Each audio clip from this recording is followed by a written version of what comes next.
It's my distinct pleasure to introduce Dr. Walter Kaye to you. Dr. Kaye trained in medical school at the Ohio State University and then followed by a neurology residency at the University of Southern California. And he really sort of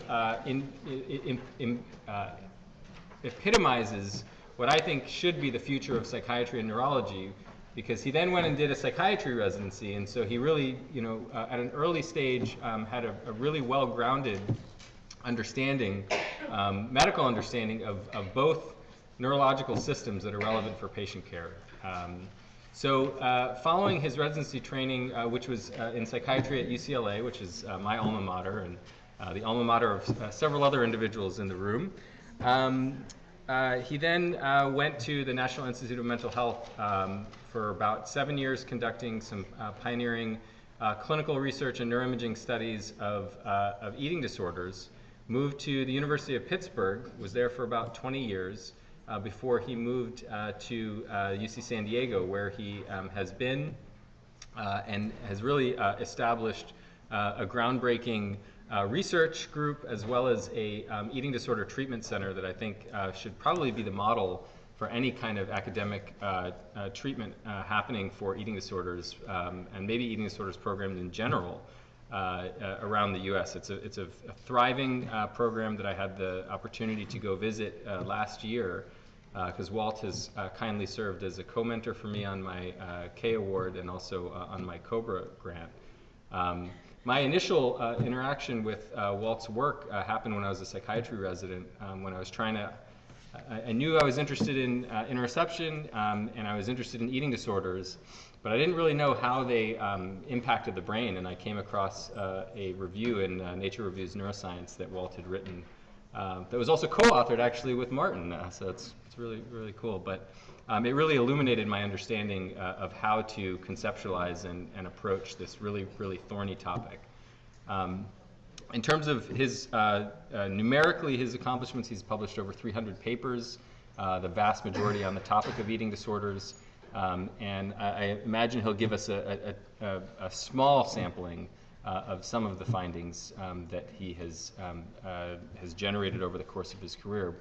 But it spans the gamut in terms of our genetic understanding of the role of psychiatric disorders and their aggregation in family members of affected individuals, our understanding of the role of anxiety and other sort of comorbid disorders, as well as our understanding of brain structure and function, and really the abnormalities that occur in eating disorders that really illuminate the fact that these are not simply sort of psychiatric disorders or neurological disorders, but really brain disorders. So really pleased to welcome Walt Kaye for this month's WKW lecture.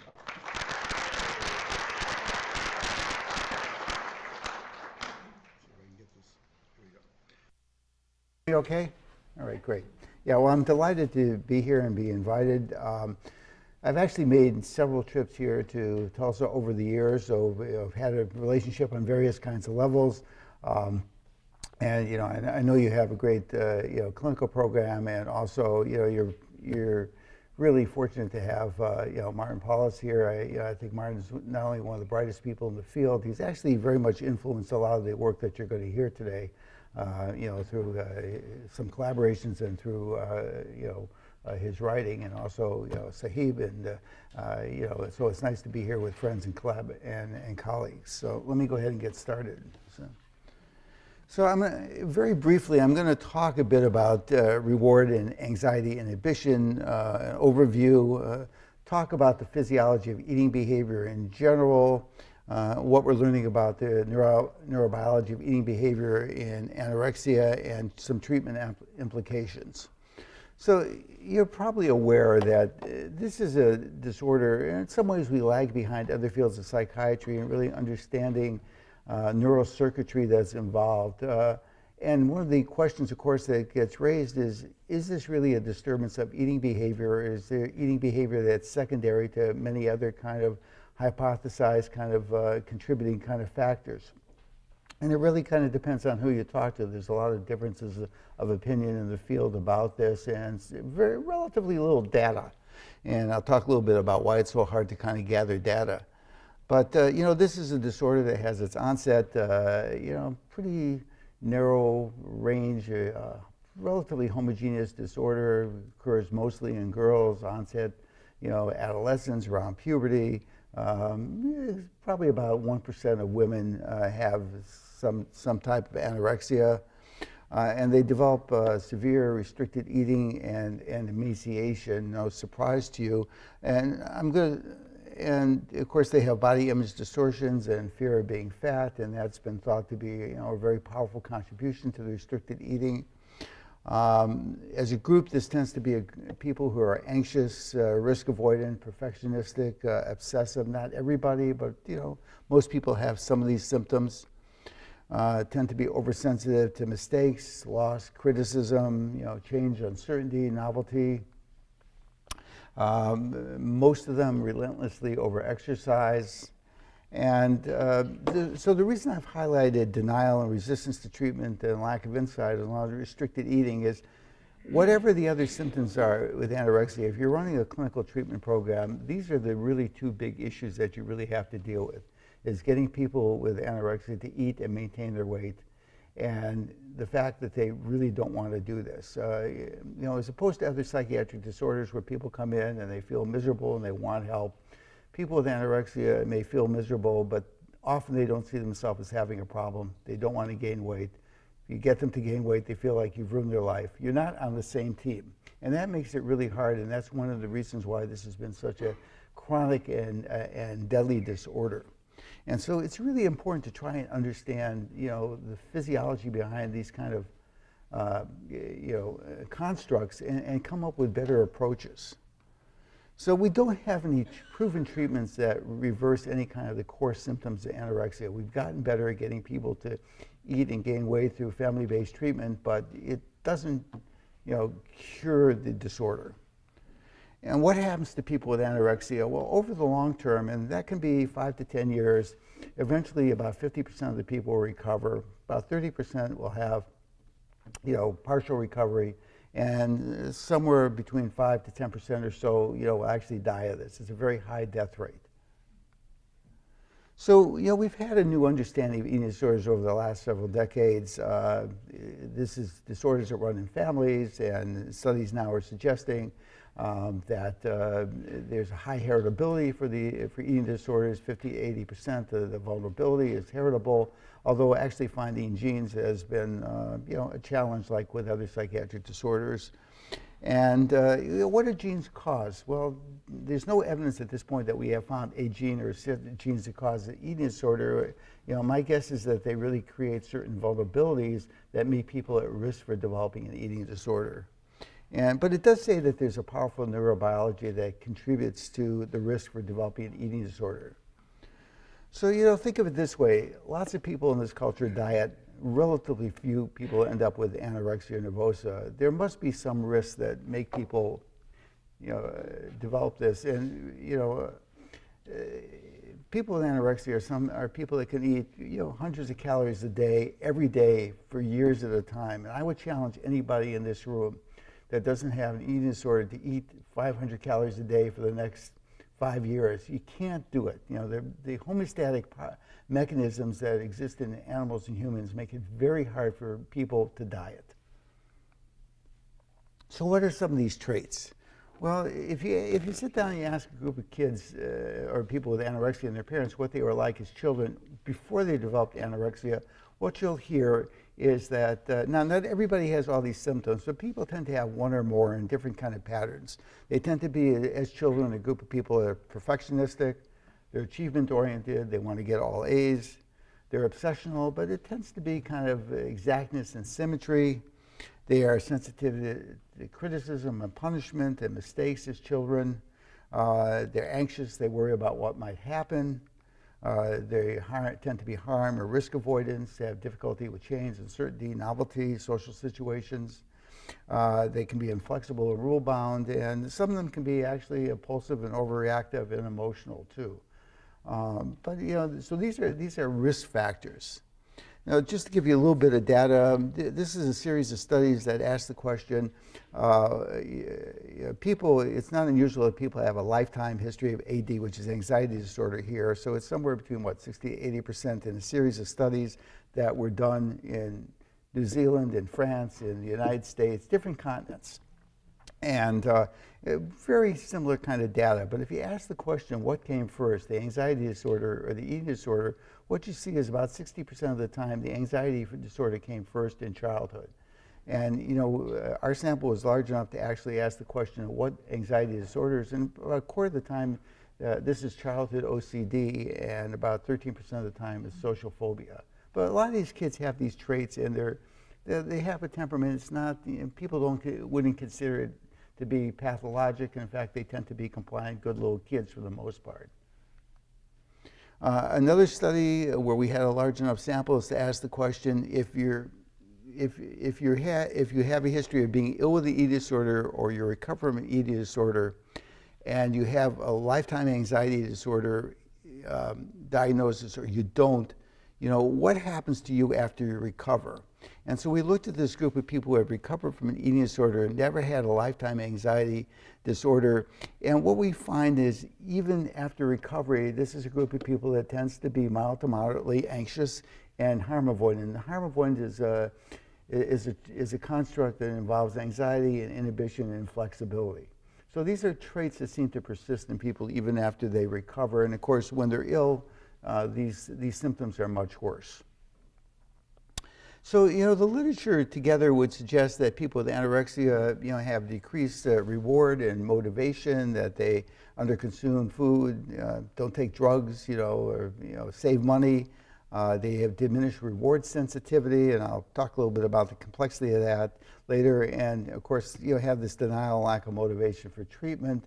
But as a group, they tend to have increased inhibition, anxiety, the high punishment sensitivity, high harm avoidance, over concern with consequences, and intolerant of certainty. So they have some kind of a skew in terms of their temperament. The question is, if you have this, why would you develop an eating disorder? So what we do is we actually play Family Feud in our treatment program. This is real Family Feud. And this is basically, the family is feuding with each other because of differences of perception about eating. So let me play Family Feud with you. And what's the most, if you don't have an eating disorder, if you're just a healthy, normal person, and you go without eating for a day or two, how do you feel? Anybody? Yeah, emotionally, how do you feel? Yeah, so that's the right answer. So people, that's what most people say. You know, I'd say 95% of the time, you know, people say that they're tense, uncomfortable. It's an unpleasant kind of feeling, and that, you know, when you get very hungry, food gets more pleasurable and comforting and tastes good. Now, what about people with anorexia? What do you think they say when they're hungry, when they have to eat, or they think about food? Yeah, food is associated with anxiety and uncomfortable feelings. And there's something about not eating that, at least maybe it doesn't make the anxiety worse, or for some people it may be kind of empowering.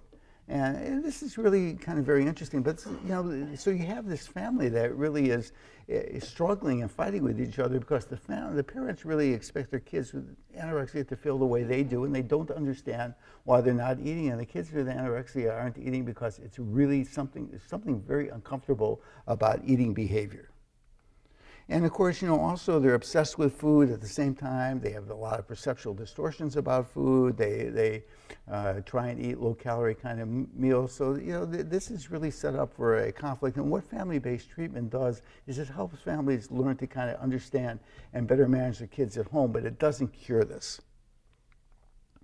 So let's ask the question, is there a disturbance of appetite regulation in people with anorexia? And the good news is that we really know a lot about the biologic mechanisms of appetite regulation, probably more so than we know about depression or anxiety, just in terms, because you can model this in animals. The bad news is it's a really complicated kind of system. And also, studying people with anorexia has its own particular kind of challenges. So the first thing is that they really have often misperceptions and distortions about food, and it makes them very anxious. And so just, showing them foods and things like that, they may have their own unique kind of take on that. That's very different than a group of matched controls. You're going to get limited cooperation, especially if you deal with people who are ill with anorexia. They just may not eat what you want them to eat. Malnutrition affects most organ systems, including the brain. It creates all kinds of different kind of hormonal and neurotransmitter changes in the brain, so they may have skewed responses just because of that.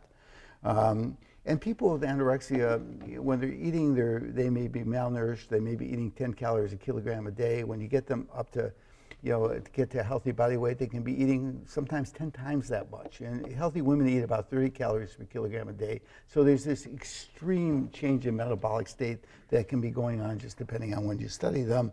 And then there's the resolution of imaging. You can't even measure a lot of these things, that you can't really identify a lot of these areas you'd like to. So no wonder that it's been kind of a challenge really developing studies looking at appetite regulation. So one way to do this is to really kind of, look kind of a top-down kind of approach, which has been used, particularly with kind of images of food. Again, you have to kind of deal with this kind of fog of perception that may be different in people with anorexia. There's a nice review paper by Lloyd and Steinglass on this recently, but their take on it is, you can show different kinds of foods. You can do passive viewing, and the results have been very inconsistent. You can do direct food tests. It looks like you tend to get more altered kind of frontal response, and or you can do active food choices, but there have been few of these, and that has showed some disturbance of dorsal frontal striatal, kind of functioning. But basically, I don't really think there's any standardized human task that we can really adapt and use in eating disorders. So everybody kind of invents their own kind of approach, and it leads to a lot of kind of noise in the system. Very important to do this. It's just not very easy. The second approach is more of a kind of a bottoms-up approach, where you might ask questions about the gut, about metabolic state, peptides and hormones that get released that really are very important for kind of energy balance and giving your brain messages about energy stores and metabolism in the periphery. And that's been done, looking at leptin, ghrelin, a whole bunch of other compounds. The problem with this is, in human beings, you can't really measure all these in a comprehensive way. You're measuring them in blood. You're not really measuring them in brain. We don't really have the tools yet to measure this really comprehensively. And the evidence is really that, yes, these are altered in the ill state. There's less evidence suggesting that these are traits and they persist after recovery. So we took the approach of actually, trying to come up with a very simplistic kind of approach of measuring a response to a compound where we know a lot about the biology of these compounds, and we think that this is hardwired into the brain. There's certainly evidence of that, and that's just taste of sugar, sugar water. It's a primary reward. It's naturally palatable. It's probably hardwired in the brain, and we know that animals and humans will consume more when calorie stores are low, and it actually gives you kind of a pathway into kind of the core of this and how all these different systems may actually kind of get integrated and respond in terms of and drive eating behavior. So you can take this system and you can actually what the neurocircuitry is to a certain extent, and I'll just kind of take you through that.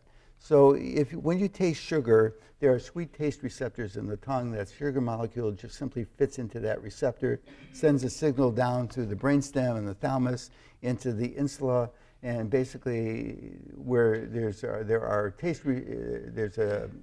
taste cortex there, and it basically just says to you, you have tasted something sweet. And then that's coupled with kind of the emotional and cognitive kind of issue, response to that. It integrates with the frontal lobes here, which are very important for kind of valuation, incentive learning, with the amygdala, which is part of the circuit for affective regulation and salience, and then sends a signal to the ventral striatum and the rest of the striatum that's very important for kind of motivation and action selection and carrying out eating behavior. And that's kind of a part I think that's been kind of overlooked in the eating disorder literature in terms of, looking at particularly the importance of the striatum, and I'll talk more about that in this talk. So we've done 2 studies on this, and we had exactly the same findings. Now, the first thing I want to tell you about these studies is we've done this in people who have recovered from anorexia, not ill. And the reason we've looked at recovery is that you would expect this system to be altered in people who are malnourished. And we wouldn't be able to tell cause and effect, disentangle them. If you look at people who have recovered and they have persistent alterations, you could say maybe that's a scar, but you could also say, well, maybe that's a trait. And we've actually seen exactly the same thing, and that is that this was studies done 2 different populations, 2 different scanners, 2 different universities, and that is that in the insula, in areas of the striatum, the ventral striatum, and the caudate, the anorexics have a diminished signal in response to taste of sugar or sugar and water together compared to the healthy controls. And completely replicated this study in a new population, which is pretty rare in psychiatry to be able to replicate anything in an imaging study. So if you go back to this diagram, it's really this, it looks like the interesting signal is somewhere between the insula and the striatum. So just for the sake of simplicity, I've actually kind of drawn a cartoon here that actually looks at the areas that we seem to be involved, which is the mid and dorsal and the anterior insula and its input into the striatum. And ask the question here about what's going on in the insula and what's going on in the striatum. So, this is from Martin and Murray Steen's work here. The insula, is very important for playing a role in interceptive information, the sense of physiologic condition of the entire body.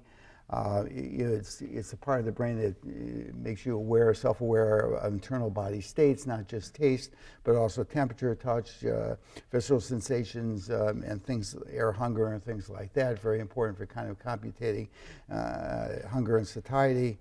The primary taste cortex is in the kind of mid and maybe anterior insula, and it sends signals about changes in body states. And it's a link between the cognitive and emotional processing and current body state. So there seems to be something going on in this part of the circuit. And now let's talk about the striatum. And so when you look at the striatum, which is of course part of the brain that sits down. So the striatum really sits in below the cortex, in the area in purple there, the basal ganglia striatum, somewhat separate, but the same kind of concept. There are recurrent loops between the striatum and the cortex that actually integrate kind of the cortex and the striatum. So the striatum is a very old part of the brain. Our reptile ancestors, basically exist on the brainstem and some striatal kind of functioning, and they get along very well. They can choose food, they know when they're hungry, they go out and search for food and things like that. So there's a lot of circuits in that striatum that are built in that actually allow us to kind of compute energy balance and hunger and search for food if you're a reptile. The cortex, is really more uniquely human, and of course that's the area of the brain that's very important for kind of memory and language and abstract thinking and things like that, and it does communicate, back and forth with the basal ganglia. You can simply thinking, you can see the cortex is basically being kind of the CEO. It's making the big executive decisions. It's taking all this different information and making some sense of it, and of course it does this through the limbic system, which is in blue, which is very important kind of motions and motivation. The green area there is the associative or cortex is very important, kind of helping you make decisions about things and future kind of consequences. And the yellow is the motor activity that carries that out. And those areas are replicated in the striatum. But what the striatum does, it's very important. I think it's not quite recognized. It's very important for kind of helping you select one action and inhibiting other kind of action. So you can't do everything. And you need a part of the brain that actually is helping you kind of select one thing and inhibit other parts of the brain. And the interesting thing about the striatum is that there are certain disorders that are basically exist in striatum. And if you get one of these disorders, you often have, they're motor disorders, but they often have associated with really profound motor and emotional disturbances and actually psychotic kind of thinking. One of them is Parkinson's disease. And what happens in Parkinson's disease is that you basically can't initiate movement. You can't select an action. You're frozen. And in Huntington's chorea, which is chorea kind of movements, because you can't inhibit things. And these disorders tend to start off in the motor system, but they spread to other parts of the striatum, and people develop, profound psychiatric disturbances, which actually is very important in terms of kind of recognizing that this is a very important part of the brain actually for integrating, thought, emotion, and motor output. So what happens when you get hungry? Well, what hunger does is it really enhances the valuation of food and the motivation to eat. It really activates regions that are important for, reward and motivation, and it reduces, inhibitory kind of self-control. So when hungry, healthy humans are less risk averse. We've known for a long time animals use more drugs when they're hungry, and it must be more rewarding. And my mother used to say, don't go shopping when you're hungry, make dumb choices. And the question that we really ask is, what happens to anorexics? These kids get down to 70 pounds. Aren't they hungry? Don't they want to eat? Why aren't they motivated to eat? So we did a study to look at that. We looked at recovered anorexics. We had them come into the CTRI, and they stayed there for 3 days. And on one day, they ate, they fasted for 16 hours and then had a scan. On the other day, they ate normally and had a scan. And we had them lay on the scanner, and we fed them. They had tubes in their mouth, and they got either boluses of 10% sucrose or water in a pseudo-random kind of order. And again, these are people that are recovered from anorexia. They're in their 20s, they're normal body weight, normal menses, not on medication. But again, they have mild to moderate elevations of harm avoidance and anxiety. Were they hungry? Well, interestingly enough, the anorexics and the control women, which are CW here, actually had they knew when they were hungry, they knew when they were full. So there wasn't any different in kind of interesting enough in their perception of this. But what about in the brain? So I'm just showing you we did a region of interest analysis. I'm just showing the regions that showed up. So the strongest finding at a level of 0.0001 was in the ventral caudate caudoputamen. And this is the results for the control women. And you can see what happened is on the day that they were hungry, they actually had more response than on the day that they were fed. What do you think happened to people with anorexia? Well, they showed the opposite. On the day that they were hungry, they had a diminished response. On the day that they were fed, actually they looked very much like the controls. There was no difference. So now this is an interesting part of the brain I'll get into. Even though it's the putamen, which people often think of with motor activity, this is actually part of the limbic striatum. And so the RANs had a diminished response to hunger. The response was greater than the controls when they were hungry, and there was no difference when they were fast and fed. We also saw that at a lower threshold a similar kind of pattern in the anterior insula, which is, again, that on the day that they were hungry, there was a diminished response in people with anorexia nervosa. And we did a connectivity study looking at the insula and the ventral caudoputamen, and we saw again that there was diminished connectivity in the anorexics between the mid-dorsal insula and the ventral caudoputamen. Again, implicating this pathway in So what is this pathway? Well, fortunately, we've been working with Julie Fudge also, and Julie has been doing studies in non-human primates to look at this. And this is actually a part, the anterior insula projects along the ventral medial axis of the striatum into the ventral caudal putamen. So this is actually a circuit, and what she has emphasized in her papers is this is very important for mediating and regulating goal-directed behavior, particularly the consumption of palatable food. So it makes a lot of sense, and it's a circuit that's integral to reward processing and the preparation for control of actions triggered by internal stimuli. So, it kind of makes a lot of sense here that although, the interpretation of what's going on, is at this point, I think, conjectural, that there's a disturbance in the insula, there's maybe a failure to sense body states, or hunger or accurately integrate with emotions and drives. I mean, I think that we don't really kind of know exactly what this means. And in the limbic striatum, there's impaired motivation, initiation, response when hungry. And of course, we don't know anything about the molecular biology of this at this point, or very little. And this remains to be determined. Now, what about anxiety? Well, let me let somebody who has an eating disorder that actually works in research describe to you what her anxiety is like when she was ill with anorexia. I felt as if I was constantly on red high alert. My anxiety would range from relatively minor, trying to untwist a twisted necklace, to more major circumstances, getting lost while driving, arriving late. There was no distinction in mind between events that were life-threatening or life-annoying. My sympathetic nervous system was triggering an ongoing fight or flight response in my body, and consequently I reacted. Everything was a real crisis. My anxiety influenced my eating behavior. I discovered that when I restricted food intake, I felt less anxious overall. Eating disorder convinced me that the less I ate, the better I would feel, the thinner I would look, and my problems would be solved.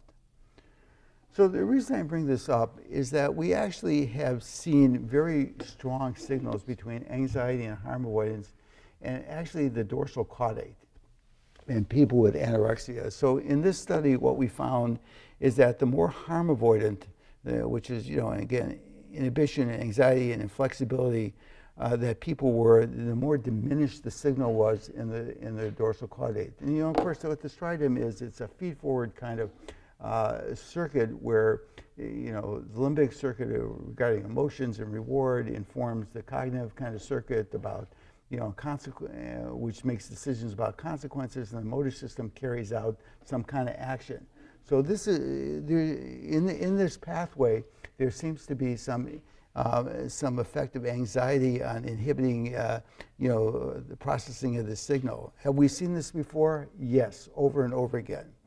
So we were fortunate enough at Pittsburgh to be able to measure a group of recovering anorexics, and we looked at dopamine D2, D3 binding, and what we saw is very strong correlations, again in the dorsal caudate, with anxiety or harm avoidance, depending on the measurement we used. The more anxious people were, the more they responded in terms of a bold signal in a task where they had monetary loss. I suspect it's very difficult for them to lose, to take a risk, to fail at something. And dopamine D3 binding was also associated with this bold response to loss of monetary loss. Again, these are very strong correlations that you see with physiologic data. There's been other studies showing response to monetary loss in ill anorexics too is associated with anxiety. Others have seen correlations with white matter microstructure of cognitive pathways and anxiety and harm avoidance. And in rodents, risk-aversive rats have greater striatal D2 expression in similar area of the brain. Now, how do you kind of put this together? Well, there's been some animal studies that suggest that if you dopamine deplete mice, they don't eat. But interesting enough, in these models, if you restore dopamine selectively in the dorsal striatum, but not the nucleus accumbens, it's sufficient to get these animals to eat and survive. So there's something about the dorsal caudate that's very important for kind of activating this system. Others have hypothesized it's not it's not a deficit in the ability to eat per se or in the perception of signals of energy homeostasis. It really enables animals to orientate their attention towards nutritive food retrieval and consumption in response to metabolic demand. It's an action initiation signal. Now, that may not make any sense to you, but think again about Parkinson's disease. What's the problem with people with Parkinson's disease? They can't initiate motor activity. And that's really kind of in the motor striatum. But you could see a similar thing going on in the dorsal caudate, where because of lack of dopamine, people may not be able to initiate an eating signal or an eating response. So the question is that within the circuit in the caudate, dorsal caudate, does harm avoidance associated with this reduced caudate signal? Does anxiety interfere with striatal throughput? Is this impaired initiation? Is it top-down inhibition? Now, I trained as a neurologist, and if you have somebody come in with that's paralyzed, you knew the pathways for motor activity. What you could do is, to the layman, it might just look like they're paralyzed. To the neurologist, you would determine, is this going on in the cortex? Is this in the spinal cord? Is this the basal ganglia? They had different kind of symptoms. And I'm hoping that we're starting to get to the point with anorexia where we can actually disentangle that too and say, this is a relatively homogeneous disorder. Maybe there's a certain pathway of appetite regulation that's involved, but it may be that somebody has to have 3 different hits to develop an eating disorder. It could also be that you just have one impairment, that person A has an impairment in the cognitive striatum, somebody else has an impairment in the mid-dorsal insula, that you knock out this system and people kind of look the same, but actually the etiology of this might be different. And we can start to subtype people with anorexia.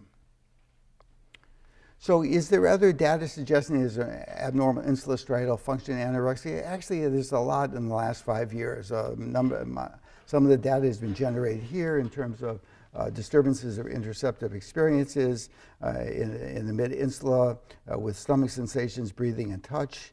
I've talked about palatable taste. Maladaptive food choices has been linked to maybe habit in the dorsal caudate. There's been people have identified altered structure within these regions and altered connectivity, and often these are studies that have been done in people who have recovered from anorexia, and this is relatively recent literature. And then talk a little bit more about prediction error, which has also been found to be where the striatum and the insula have been involved. And one more study that we did is a sister study to this. We also looked at a response to monetary immediate versus delayed monetary reward, and actually people with anorexia show a similar kind of finding in terms of diminished ventral striatum response when they're hungry during immediate monetary response to immediate monetary reward, suggesting that this goes beyond just hunger, but it really involves other systems that are processed through this network. So there's not very much literature on this. One study that was done by Hulsing a couple of years ago, using pictures of food, what she did is she did a 12-hour fast, and then she looked at anorexics versus controls, and what she found is that the ill and the recovered anorexics looked somewhat similar, but the recovered anorexics had a reduced response to the anterior insula, and she found also in the amygdala and the hypothalamus, at least partially replicating our findings. A study that's come out of here with Kyle Simmons looked at appetite regulation in major depression, and it looked at a group of people that overate versus a group of people that underate. So just to simplify this, those who had decreased appetite had a reduced bold response to the anterior mid-insula, and those who had increased appetite had an elevated bold response in the striatum, orbital frontal cortex. Again, I think emphasizing the importance of this circuitry for the regulation of appetite, and that this cuts across other disorders and it has a consistent kind of picture. So let me talk a little bit more about dopamine, and this is a system that's very important for decision making and reward predicting stimuli. And there's actually evidence of disturbed dopamine function in people with anorexia nervosa. And of course, I've talked about the basal ganglia, which the dopamine system innervates, and I'm not going to talk about the frontal lobes today. But one of the things that has come out about the dopamine system that's really kind of very interesting and critical is how the dopamine system encodes reward. And very simply, if you put this is Schultz's work, if you put a electrode in the dopamine system and you look at its firing, what happens is you see that if reward occurs, the dopamine system fires off. And what happens is over time that the dopamine system then learns to fire in anticipation of that reward and doesn't fire with reward. So what's really important here is looking at both the receipt as well as the anticipation of reward, and that's been done also. So, and the concept here is, the ability to predict outcomes using environmental cues is an essential part of learning behavior, and looking at prediction error, which is this mismatch between what's expected and what is experienced. So if you cut a banana open and you see a kiwi in there, and you kind of go like, what is going on here? That's not what I expected. So Guido Frank has done a number of studies in this, and what he's done is he uses symbols, and people learn that they get a certain symbol, they're going to get a taste of sucrose. They get another symbol, they're not going to get anything, and if they get another symbol, they're going to get artificial saliva, which actually isn't particularly palatable. And about 20% of the time, you're going to cross them up. They're going to expect sucrose, and they're going to get nothing, or vice versa. And if he does that, what he shows is that there's people with anorexia, both when they're ill and after recover, have altered prediction error. They over-respond. And this is in the anterior ventral striatum in the ill people, and in the, I think, posterior insula for people who recover, again, implicating this system. And so we've actually done a series of studies that have looked at cueing as well as receipt to various kinds of stimuli. And one of the ones that we did is a similar kind of study. And this was done a while back, a little before we started computational psychiatry. We looked at, we gave people cues. And so the round cue there is, well, the square cue is actually a piece of pie. And so it's a palatable food. And the round cue is actually a shape that looks like a piece of pie, but it's actually a non-food item. There was a whole series of these devised, and what we wanted to do is we actually wanted to see if there was a difference in how they responded to the cue about the food items. And so if you look at that, what you see is actually kind of a very kind of interesting pattern. So on your to the left here, what you see is the food anticipation and the anorexics compared to the controls. Actually, what you see is you see increased response to cues about food, the opposite of what you see with receipt. And we did the same thing with pain, where we either told people they were going to feel some pain. This is like a heat source. Wasn't that painful, or they actually received it, and we saw exactly the same kind of response, that in anticipation of pain, people with anorexia over-responded, and that when we actually gave them a food or they actually felt the pain, they had reduced receipt. So that there's this disconnect. And now we've done a series of studies where we've looked at aversive breathing and light touch, and we've looked at anticipation, and we've looked at receipt. And what's interesting about this is that there's a mismatch, but it's not always in the same direction, and that's for reasons that we don't understand. So there's this mismatch between anticipated and actual, and as Sahib has mentioned in one of his papers, and I think that this is really a very nice insight, is that there's some difficulty in detecting and separating actual from anticipated interoceptive sensations here. So it's not just as simple about diminished receipt. The system is involved in more ways that are more complicated than that. So, there's some difficulty in predicting and adapting to state changes. These are people that have anticipatory anxiety. They have disturbances with prediction errors. They have difficulty learning from experience. You can hypothesize that the reason that they're so concerned about control and being over-controlled and inflexible and rigidity is that these are very uncomfortable excursions from them. They have this huge anticipatory anxiety about things. It's very uncomfortable, and they're doing best to kind of modulate and control these state changes by being kind of, perhaps inflexible and over-controlled. The other thing I want to kind of mention is I think if you're going to try and explain a system that might be involved in developing anorexia nervosa, you have to be able to explain all the symptoms. You can't just cherry pick things and say, well, I can explain one thing, not all. You have to explain the others. And let's come back to this premorbid temperament. People with anorexia may have this kind of skew as children, between being somewhat insensitive to reward and over-concerned about consequences, punishment, mistakes, and things like that. It's not an illness, it's just a temperament. What happens during puberty is when women release gonadal steroids, estrogens, has profound effects on the striatum. And, this is a period of time where people and animals, leave home and they go out on their own, and they have to develop a system that actually helps them decision make on their own and learn from experience. And that's what, the gonadal steroids activating the striatum do at that point. It allows you to go out and leave your parents and function on your own. But for people with anorexia, it seems to make them develop, this overemphasis on kind of risk and anxiety and things like that. The other thing is that there's a long history of animal models that cause stereotypic kind of motor activity. People with anorexia have this relentless exercise. They really are kind of fidgety all the time and things like that. And they probably, my guess is this is really much more of an akathisia than it is just like a pressure to exercise. So in summary, we see proposing that there's this altered insula striatal function and disturbance of anorexia. They have a lack of appropriate response to food when hungry. They can sense being hungry.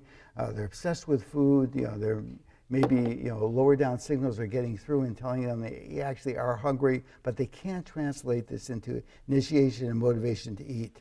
And whether this is consistent with a lack of motivation to engage in treatment, I don't know, but it's certainly someplace we need to go to really improve, being able to reach out to people. Does anticipatory anxiety or inhibition override the influences of hunger? My guess is that this is the people that are wired to have a bias to be more sensitive to punishment and losses and error and risk. And they actually may be miscoding food as being kind of dangerous and risky. It may sound strange, but animals have to have a system. You get hungry, you're motivated to go out and seek food. If there's something dangerous about the food, there's a predator out there you might eat you. You need to have a signal that inhibits that behavior based on danger. And I think that signal is actually really what we're seeing in people with anorexia. I also want to say something about the benefits of having anorexia, which you may think that this is a little bit weird, but this is really, I think, a bias sensitivity to be much more sensitive to risk and reward. If you lived thousands of years ago, this might have actually been, a good thing to have. You may have been the person sitting around the tribe worrying about what might happen. It keeps you alive. Mother Nature doesn't care if you're happy. Mother Nature cares you stay alive and you pass your genes on, and this may be a trait for doing this. These are people that worry about things. They have a repertoire of alternative plans. The reason I say this is, I'm sure what I'm doing here. I think I hit the wrong. Yeah, when people recover, do you know how to fix this? Yeah, thanks. Yeah, when people recover from anorexia, they often do very well in life. And the traits that they learn to use these traits in very beneficial ways. This is a group of people that's achievement-oriented. They pay attention to details. They're self-disciplined. They're concerned about consequences. They do very well in certain professions that reward that: science, engineering, research. And that's very important because you learn to use these traits in more beneficial ways. And so we've been trying to use that kind of cue to really come up with more effective kinds of treatments. And so, you know, FBT, family-based treatment, works, but it doesn't change things very much for people with anorexia.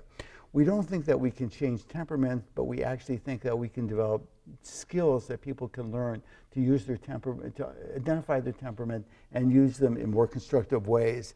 And so there's not a lot of time to kind of talk about it, plus it's a kind of lecture in itself, but this undersensitivity reward, the oversensitivity to punishment, you know, rewarding people for eating and gaining weight just doesn't work very well, but you can judiciously kind of use this kind of sensitivity to punishment to make people aware of the consequences and work with the families to kind of develop a structure so that everybody realizes there's going to be consequences, and that in itself can be very helpful, at least in some people with anorexia. We've been working on skills for dealing with anxiety. This is much more useful for the families because we can actually teach families about things that may trigger anxiety and systems like high structure and rules and things like that to reduce their sensitivity to anxiety. And now we're also kind of working on restricting eating behavior, and if there are ways that we can actually kind of help people initiate eating behaviors. I just want to say a word about medication.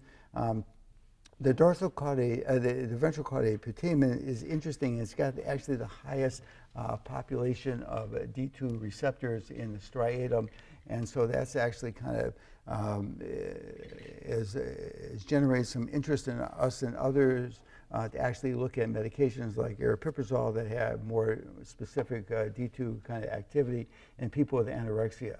Now, getting back to subtypes, if you look at these people as a group, they don't show very much response to, you know, atypicals or atypicals with SSRIs.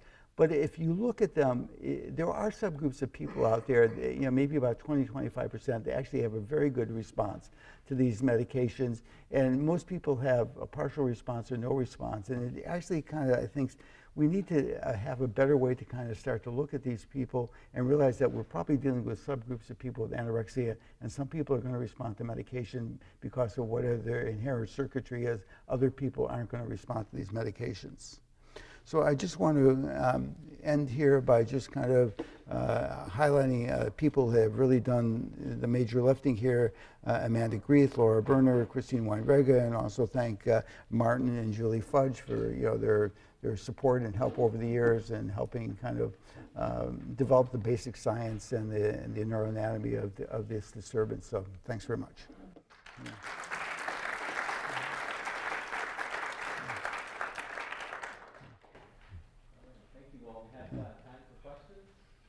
Yeah, all right. One thing I've been thinking about is if you have certain rigidity that basically involves both maybe possibly increased approach and increased approach at the same time. Have you thought about using disruptive psychopharmacology, like for example, something like ketamine, psilocybin? Is there a place for those types of interventions in anorexia? You know, we've actually done a small study with ketamine, and it's been very helpful in, the question is using disruptive medication, disruptive medication like ketamine or psilocybin. So we've done, I don't think anybody else has done this, we've done a small and published study.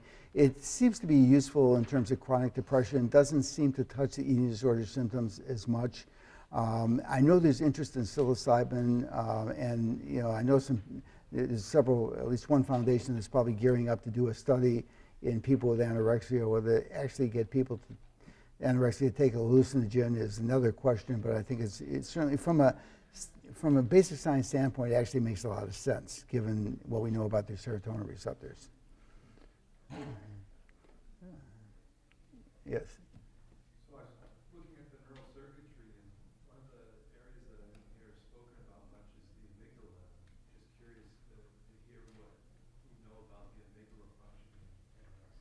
Yeah, you know, it's interesting. In our studies, and we certainly have looked at it, we're not seeing much of an amygdala, you know, response that's kind of survived.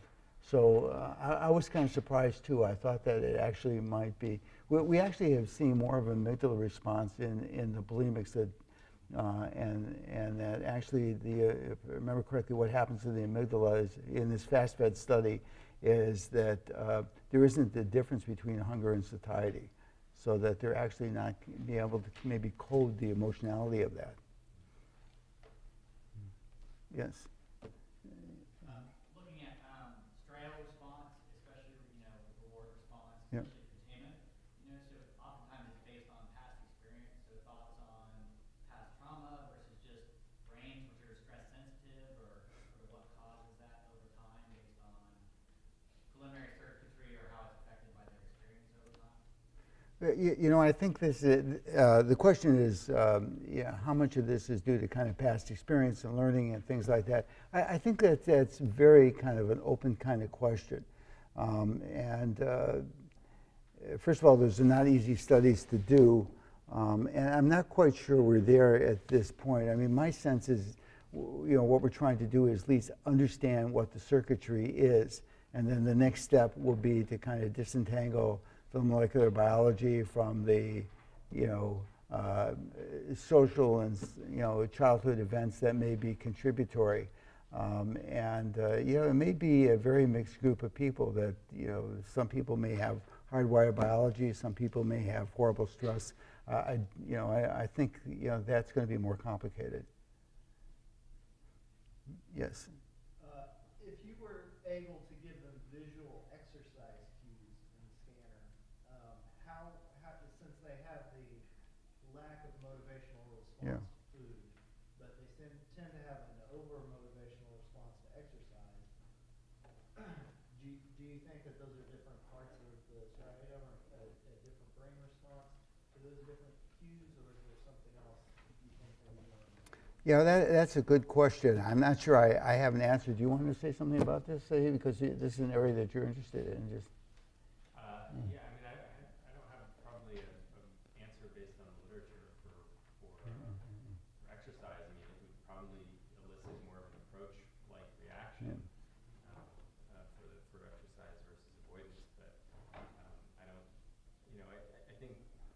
I think what would be interesting would be an experiment to put a twist on that, where you could actually elicit not just the representation of action selection, but actually engage it.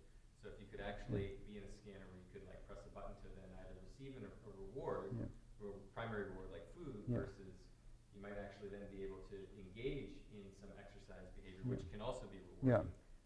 And then you could really start to then disentangle the perception versus the generation of that action plan. I think that would be interesting. Yeah, I mean, these are the kind of studies that are going to need to be done now to start to disentangle and understand this, the function of the circuitry or dysfunction. Yes. I've been interested in the role of disgust, and I'm wondering. I'm sorry, what? The role of disgust. Disgust. And I'm wondering if that could be something, because the insular coding. Yeah. Maybe the sweetness or the food is being recoded as a negative. That's a very reasonable kind of question, and really should be looked at. I mean, I think we just kind of suffer from the problem you can't do everything, but it's given what we know about the insulin discussed, it certainly should be considered. Yes. Yeah. Okay. Even Otter's work has really shown really elegant work showing that when you sleep deprive individuals, you'll increase their craving for high-fat foods, high-sweet foods. And so it kind of raises a question in my mind about what are the AM people's, how they sleep, and to what degree sleep deprivation might be used to alter some of these reward signals. Interesting, yeah. When they're ill, they have kind of non-specific sleep disturbances. I think after recovery, sleep tends to be relatively normal as far as I know. But we're always looking for new kind of approaches. I don't think anybody has tried that. That would be interesting. Or I even ask people about whether sleep deprivation changes their appetite. I can send you Eve's work. Yeah, it'd be very interesting to take a look at it. Yeah. Optic paralysis is really specifically tied to regulation of deep sleep versus deep sleep. And amygdala function. And the amygdala function. Correct. Question. So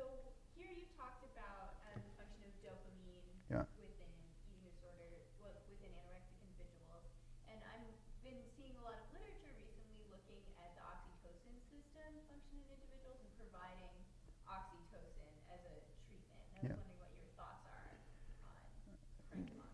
You know, that's a good question because people have been looking for other kind of approaches like oxytocin. I'm not sure I'm up on the literature.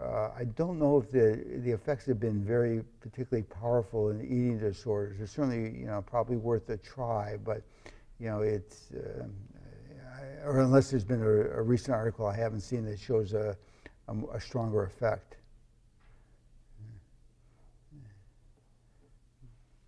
So maybe I'll take the last question. Yeah. And then, Yeah.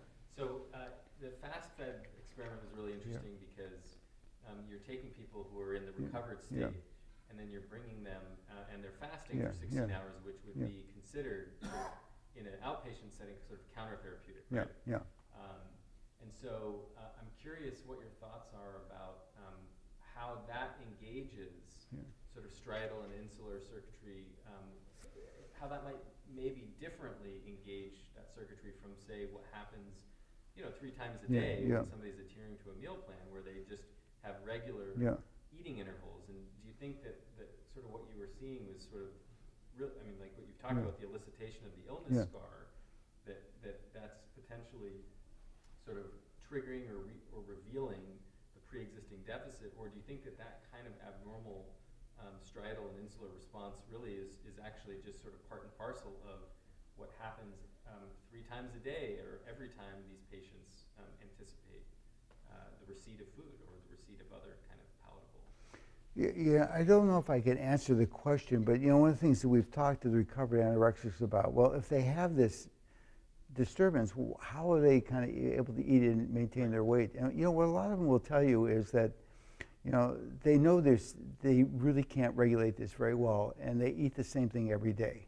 Yeah, they eat the same breakfast, lunch, dinner. They know essentially how much calories they have to eat. There's not a lot of variety. They just know that they need to do that to stay out of the hospital. So they're using kind of compensatory self-control, you know, to really kind of manage, you know, this kind of disturbance. So I don't know if I can answer your question, but I think that, you know, this is a persistent problem for them. They've just figured out ways to solve it. That's really interesting in terms of like thinking about a compensatory neural circuit that doesn't even involve any of those. Maybe the last question, because one of my graduates. It's related. You mentioned that it's difficult to study these systems, particularly the striatal system, in people who aren't recovered because of the effects of malnutrition on the system. But at the same time, when recovery rates are much lower in anorexia versus, you know, other illnesses, could just the effects of malnutrition on those systems perpetuate the illness before recovery? I mean, I guess there would really be no way of looking at this, but it seems like an important thing to look at. If we know that malnutrition affects those systems, could just those effects alone help to perpetuate the symptoms of anorexia? Well, you know, I don't know if I can answer that question, but, you know, what we do when we treat people with anorexia is, you know, we force them to eat, we force them to gain weight, and, you know, it's not very helpful. I mean, it's not like the anxiety goes away or the resistance to eating or the concern about food. Those, if anything, those symptoms get kind of stronger. So, you know, it's, you know, just simply kind of reversing these symptoms in itself, you know, isn't a very effective kind of treatment. It gets them to a healthier weight, but they relapse. Which is why we need more research. You can always say it at the end of any talk.